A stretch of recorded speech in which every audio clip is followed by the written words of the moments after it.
And you also say that blacks own more land than all the other blacks in America combined during that period. Absolutely. So all that would appear so very promising. And as your book clearly elucidates, many of those black towns and eventually some black cities, they thrived. And they were doing extremely well when they had the autonomy to do so. Right. And that led to Black Wall Street. Right. Please talk about that history a little bit. Yeah, so Black Wall Street was the most successful, economically self-sufficient black community in all of American history. It was started in about 1905 up in Tulsa. The Greenwood Business District was formed, and in early 1900s, Booker T. Washington visited, and he named it the Negro Wall Street, which eventually, we began to say the Black Wall Street. Mm-hmm. Prior to that, for instance, Tatum's, which is just an hour east of Lawton, was founded in the Chickasaw Nation in 1895 is when Tatum's got its post office. Mm-hmm. And so there were lots of black towns and settlements, Bowley being the most successful black town in all of American history, a little further north and east of Oklahoma City. Was a bit of a metropolitan area of its day because of Bowley being a population of maybe 4,000 to 5,000 black people, and then these other black towns and settlements being out on the outskirts of Bowley. So eventually everything would really go to market up in Tulsa. And you had, again, black people coming from the South migrating in, and a lot of them came straight into Tulsa around that time. You had oil, the discovery of oil in the region beginning to boom up there. And so everything going to market with regard to black people, you had this phenomenal black oasis of businesses and self-sufficient black community, because the dollar circulated only within the community, mostly because of segregation. Yeah. Fascinating history, and so very encouraging at that point. Right. Very encouraging. And then, of course, you had the burning of Black Wall Street in 1921. I mean, we could do a show on just that easily, the dynamics, who was involved, how that played out. But one of the things that you really feature in your book that's important is that black community that had been so self-sufficient and so resilient was once again resilient.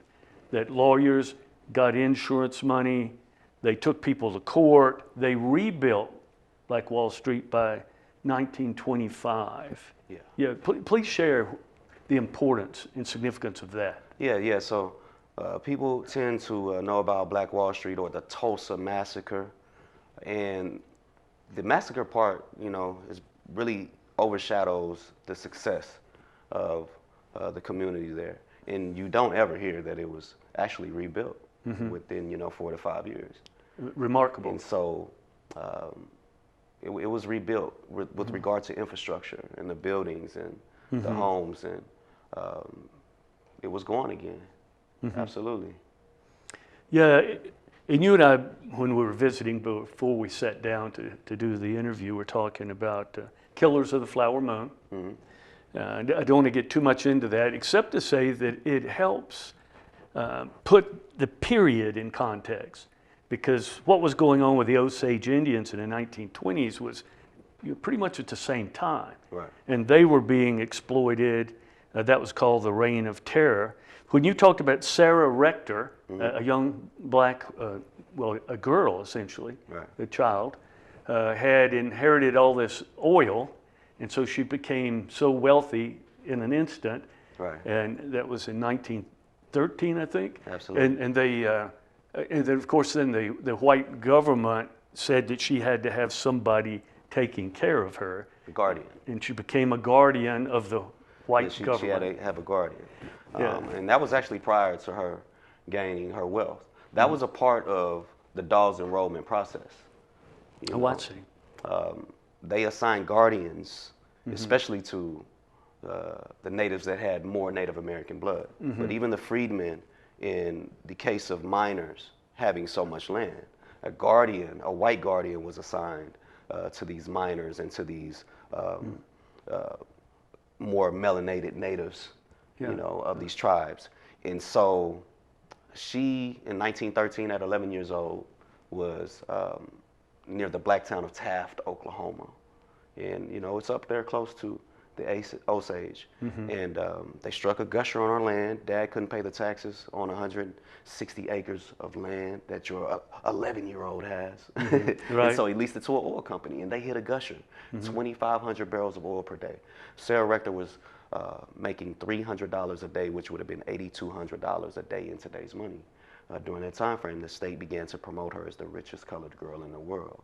And so Booker T. Washington, again, comes into play with regard to Sarah's story, because when the state did try to pass legislation for her to identify as white on paper to exploit her money, because of course, black people couldn't really shop in white stores, but they wanted Sarah's money. And so when they did that, Booker T. Washington and W.E.B. Du Bois responded. Booker T. Washington came and took Sarah to the Tuskegee Institute. She stayed there from 12 to 18 years old before moving to Kansas. How about and that? being very wealthy to old age. She was actually the second black female millionaire in the United States, behind Madam C.J. Walker.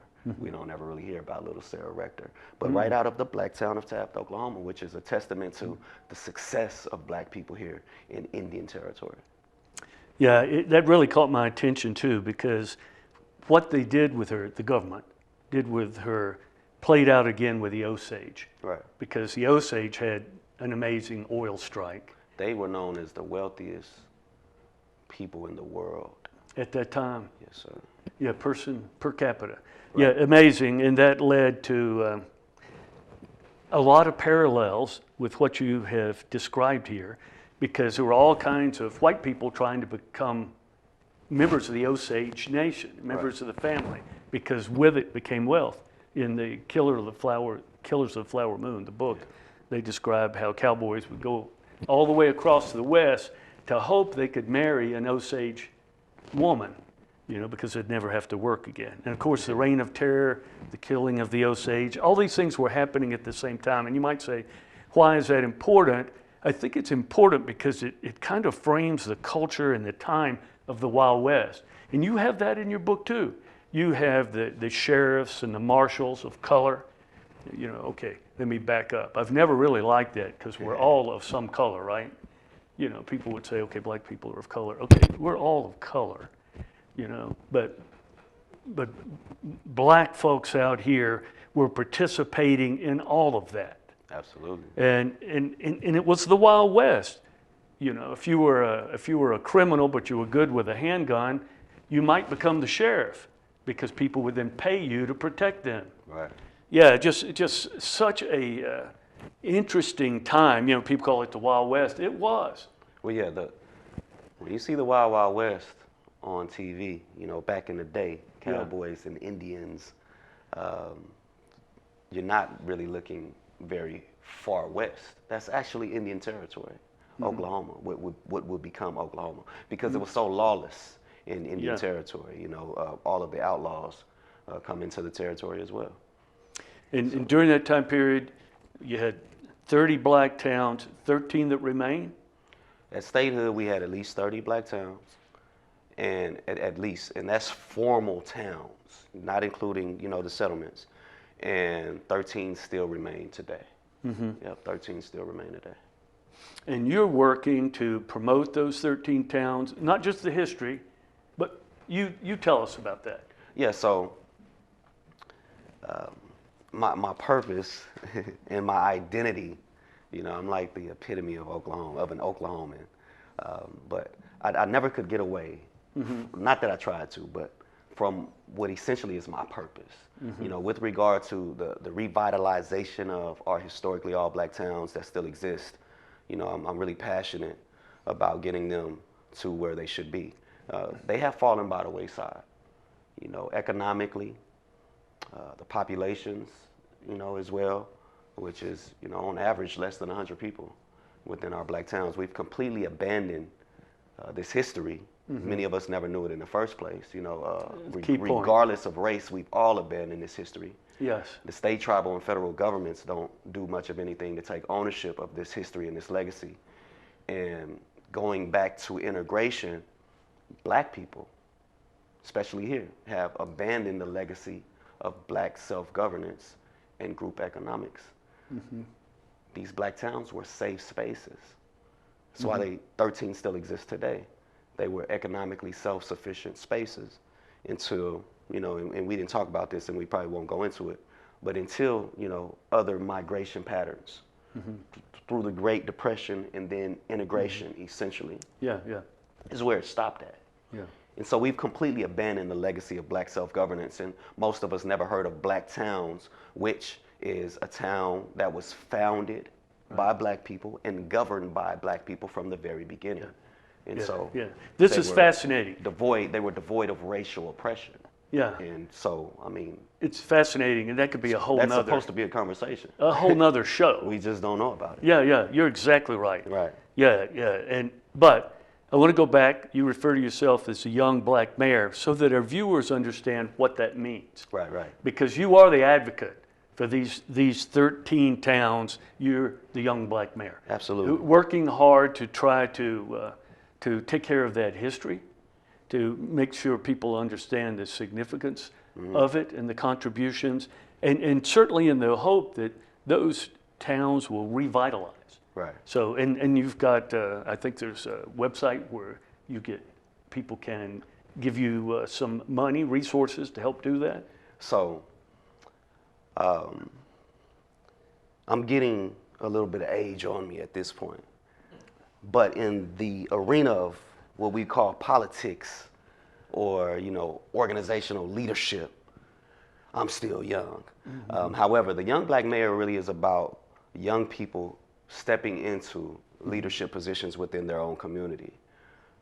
When I didn't know it, you know, I needed to go home to Tatum's and be the mayor. Yeah. And so my age played a lot into that. You know, obviously we tend to have generation gaps, you know, with the youth and our elder folk in our community. And so the Young Black Mayor really is about the importance of stepping into those positions of leadership, no matter how young you are. Right. And if you want your community to reflect what you see it to be, then you may have to become the mayor or the class president. It's all connected. Yeah, wonderful, wonderful points. But just so you know, to me, you are the young black mayor. Well, I appreciate it. I'm making great efforts to revitalize these historically all black towns. Yeah. It starts with education. Okay, so I started the Black Towns Freedom Fund, which you could participate in. It's a subscription-based partnership so that we can educate as many people as possible on the history of our black towns and black people in Indian Territory. And then we can bring like-minded people together to work towards the redevelopment of some of these towns or all of these towns, beginning with, you know, my family's home, Tatum's, where when I was a little black boy, I didn't know that I was being raised up in freedom, you know, and that really mattered. There was no better place to go than to Tatum's. From Lawton to Tatum's on the weekend, the holidays, the school breaks, and just being free. So there's a long history of that we just tend to not know about. And so that's what the Young Black Mayor is about. I take people to visit all 13 of the towns every Labor Day weekend. We've been doing that for 4 years now. And so it's a lot that comes along with So you do tours? Absolutely. Man, I'd love to go on those. Yeah, it started as the Black Towns Motorcycle Tour in 2019. I wanted to make a statement about our black towns. So I said, we need to visit all 13 in one day. And then I said, well, who could do that? Motorcycles. So we did it, sun up to sundown. We visited all 13 in one day. We were the first people in the world to do so. And since then, we have been visiting all 13 of the towns, not necessarily in one day. We spread it out over Labor Day weekend. But it's still an option to do all 13 in one day. It's transitioned into the 13 Black Towns Tour, and it's now inclusive of people that don't ride motorcycles. So everybody's welcome to come on the tour. Wonderful. I definitely want to do that too. Yeah, no doubt. I want to do that. But I don't want to finish today, this first visit, without talking about Dr. John Hope Franklin, Okay. who wrote Up from Slavery. Okay. He had a big impact on you. Please share. Yeah. Dr. John Hope Franklin, he is one of the biggest black historians that we probably don't know much about. His father, B.C. Franklin, was born in Homer, Oklahoma, which is the black town very close to Tatum's, Oklahoma. Again, just an hour east of here. And their contributions with regard to telling our history, writing our history down, had just made a very profound impact on my life. There's just so much I wouldn't know without them. And so John Hope Franklin was a great, he had so many degrees and honorary degrees with regard to black history. And he's mentioned like along with the 100 top influential black people and things like that. So he was born in Renniesville, the black town of Renniesville. His father was born, you know, in the Chickasaw Nation near Tatum's in Homer.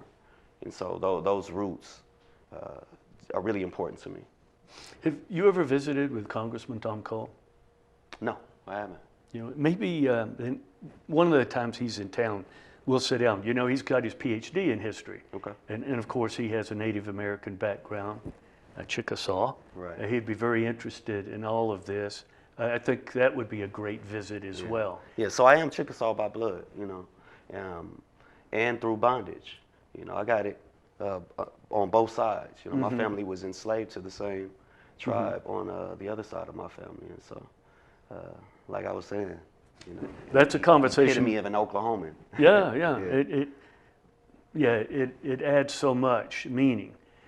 But one of these days we'll have to sit down with Tom, and I think that'd be a visit that he would enjoy, and you would too. No doubt. Yeah, so Norman was a sundown town, and I guess they eventually apologized to Dr. Franklin for that. Dr. Henderson. Was it Henderson? Do I have that wrong? Dr. Henderson.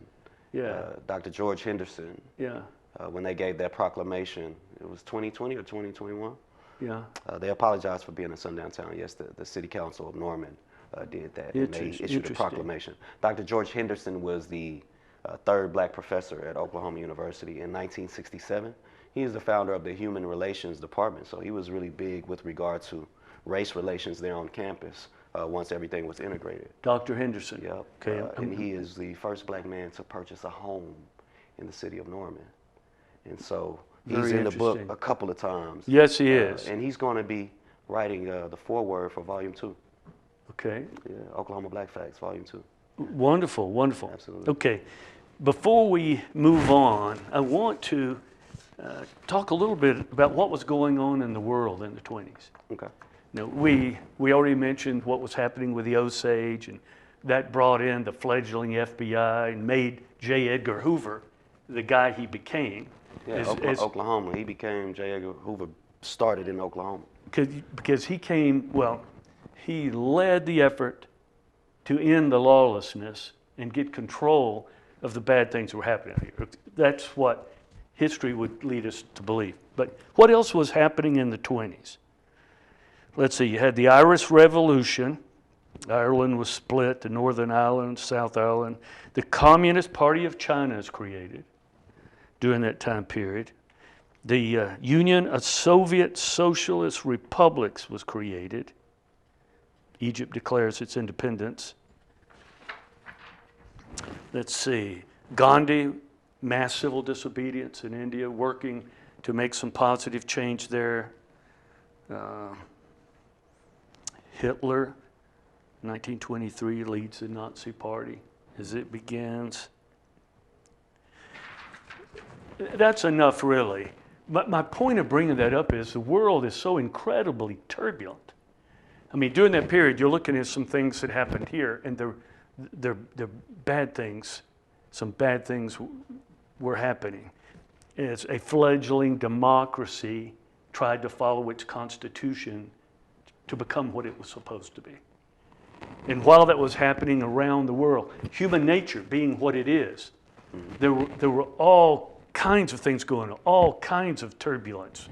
You know, with the rise of USSR, I mean, all the people that died in the Soviet Union, what was happening in Germany, certainly, you know, China and its ethnic groups and their conflicts, India and the untouchables. I mean, the things happening on the continent of Africa. I mean, the world, incredibly turbulent, and people oppressing each other. And so much hardship and so much pain. It's the context in many ways. But to me, the thing that defines America is the hope. We have the Constitution. We have something for everyone to rally around together, right, to make things better and to move away from the tumult that is life on the planet. And you know, people always want to say, Derrick, you know, well, we've evolved, we're better now. Human nature hasn't changed. Look at what's happening in the Ukraine, what we're hearing from China. The untouchables are still in India after all this time and still oppressed. There's still slaves on the continent of Africa. I mean, we haven't changed that much. And so all that to a lead up to a question, and I'm so look forward to what you're going to share. There's a quote in your book that I really, really enjoy, and I want to talk about. And you say, tapping into history will help us to eliminate systemic racism. And you talk about House Bill 1775 and the fear that people have of talking about the issues that you and I are now talking about freely. Right. When you go into a high school or an elementary school, and when you're talking to people about history,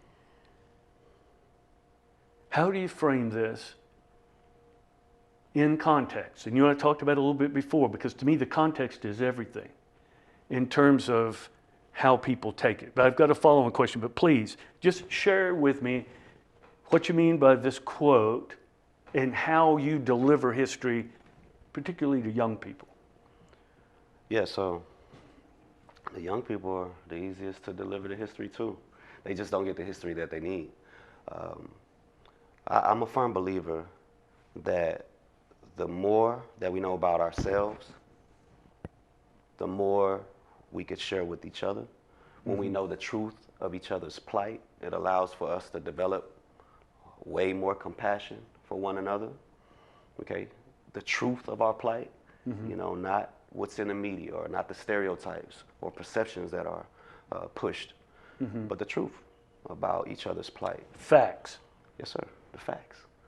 Once we know that, it allows for us to develop more compassion. So for me, it's really simple. It's just the fact of our education, our youth being educated on real history, moving forward, and the people stepping into those positions in the future, which is going to be our youth. When they know the truth, they'll have the motivation to eliminate racism within our system. I mean, it's really inevitable. I surely want to believe that. I do believe people are good, and the kids are good till we teach them otherwise. Right. You know, so I believe in the inherent goodness of people, but you have to teach them standards and values, or it can go askew. When you finish, what do you want the children to have learned and to feel? All the children.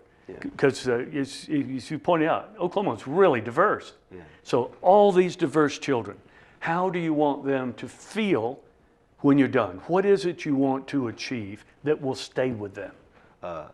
Confidence. Confidence and truth. I want them to know their story, know their story, their history, their identity, their truth, and be able to walk in that and be confident. Ultimately, because it's so many histories out there. Some of us don't know our biological parents. Some of us can't trace back as far. And so it's really about knowing your story, where you come from, where you're going, what you're doing now, and walking in that truth. And that's what I want all the children to get. And we'll be in a whole lot better shape systemically soon, rather sooner than later, as long as we definitely believe, get on this and keep moving it, keep moving the needle forward. Yeah, we've done shows on STEM education, a number of shows talking about how we grow opportunity for young people. And I really believe that invested in the young people is how we have the most dramatic, the fastest positive change. So I share all that with you. I've got a perspective on this, and it's mine, of course, because you can only have your own. Right. But I want to share it with you, and I'm interested in your honest feedback. Okay. When I see things on TV or discussions like House Bill 1775, what are people afraid of, right? And I think what they're afraid of is all these things will be done in a way that, if you're my friend, I don't look at you and go, there's my black friend. I look at you and go, there's my friend. Oh, by the way, he's black. There are people who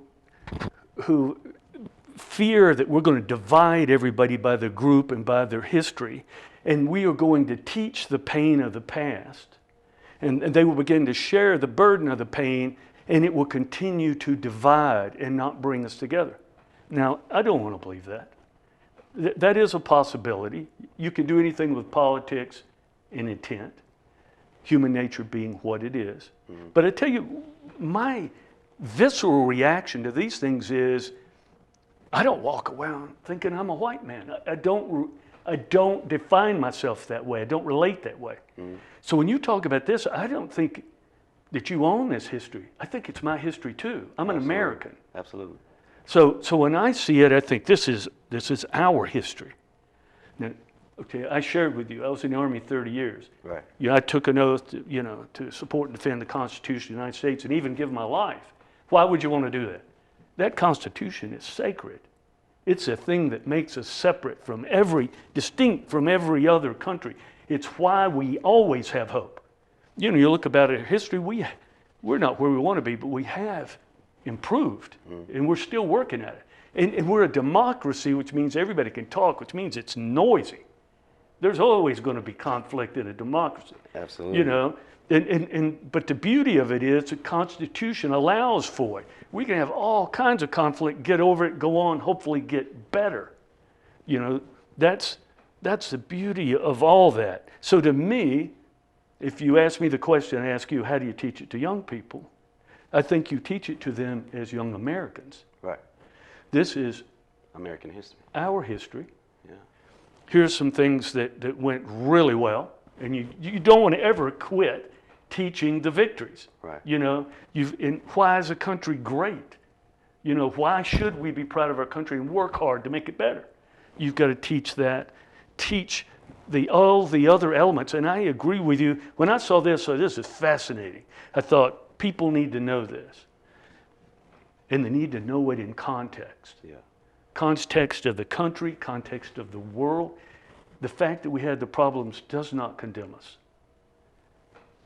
You look around what's happened around the rest of the world, right, and the things that people struggle with.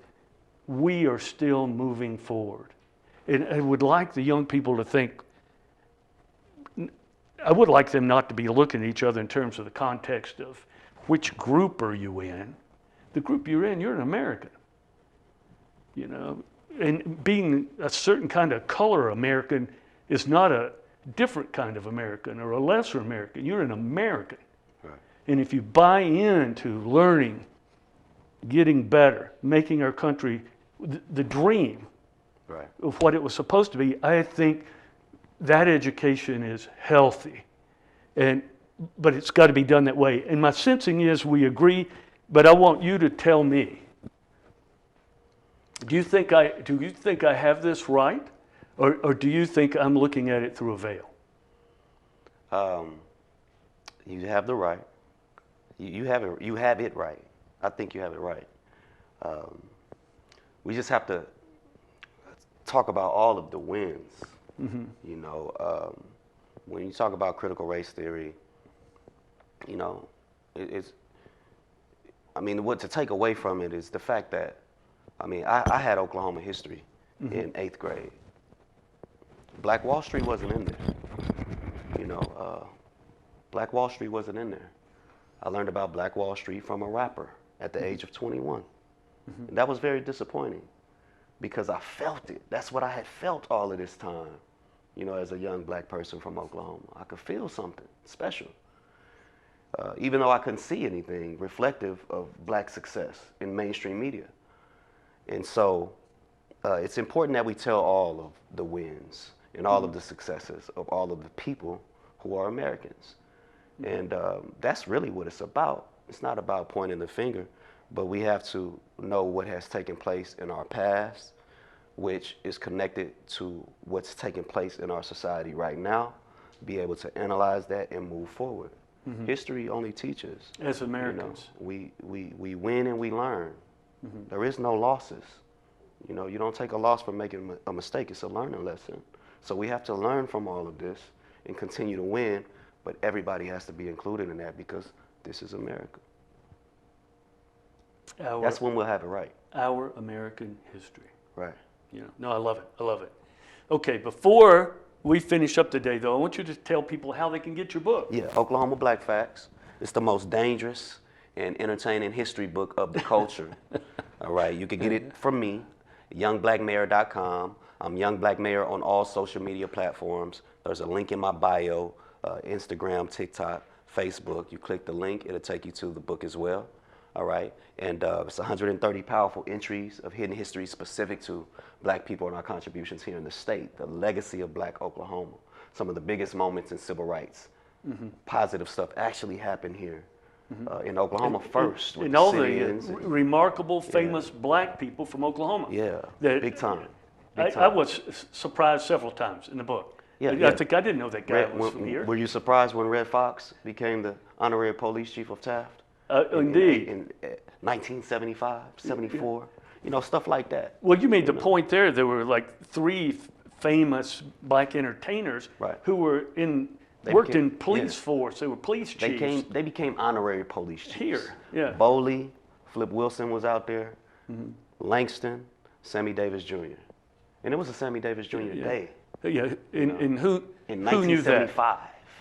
And so what I'm doing, you know, it's not the first time, you know, efforts have been made to revitalize the black towns. It just kind of stopped. And so if you get my book, it'll educate you on all of what you need to know with regard to black people and our contributions here. You can get it at youngblackmayor.com or click the link in my bio on all my social media. I got another release too. Okay. For February. Yeah.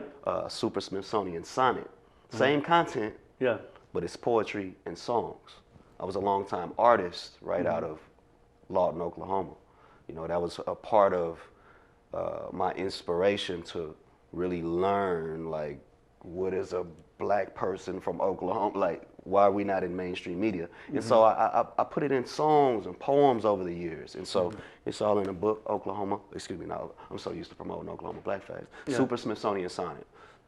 It's a love, life, race, from my perspective, black man from Oklahoma. And so that's later this month? That's right now, on the website as well. And it's good for Black History Month, and then you have Valentine's Day in there. So you got the love, you got the black history, all in one book. Sure.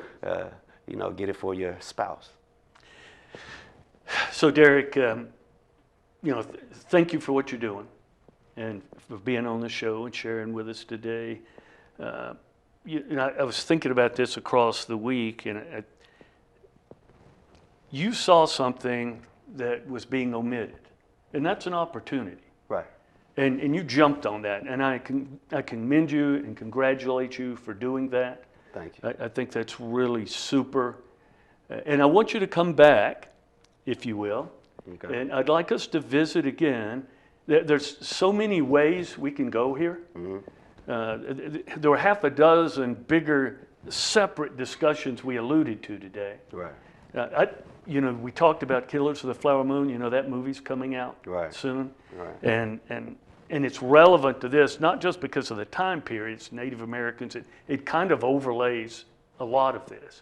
So take a look at that book, and I'd love to sit down with you and talk about your view of the book, your view of that history, and how it impacts the other history. Right. You know, I think there's so many things that we could do there, and we could talk about education again too.